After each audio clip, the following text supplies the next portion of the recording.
Cylinder gas নিয়ে আর কেউ কিছু বলে না। সব যেন চুপচাপ থমকে গেছে। সিলিন্ডার গ্যাসের দাম এখনো আগের জায়গায় আছে। 1 সপ্তাহ আগে যা ছিল, 15 দিন আগে যা ছিল, এখনো সেই জায়গাতেই আছে। এটা নিয়ে আর কেউ কোনো কথা বলে না। আমরা বাংলাদেশের মানুষ কি জানেন, হঠাৎ করে যে জিনিসটা সামনে আসে, সেটা সত্যি হোক গুজব হোক, ওইটা নিয়ে এত বেশি মাথামাতি করি, ওইটার কোনো সুষ্ঠু সমাধান ছাড়া আমরা পরবর্তী টপিকে চলে যাই। আমাদের মূল সমস্যাটা হচ্ছে এখানে, গ্যাসের দাম এখনো আগের জায়গায়।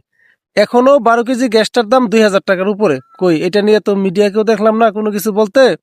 আর আমরা যারা জনগণ ফেসবুক মাতাইছি, গ্যাসের দাম এত কোনো সিন্ডিকেট ধরো, এই সব কিছু যে এত এত কথা বলছি, আজকে আমরা আর কেউ কিছু বলি না। আসলে আমরাই খারাপ।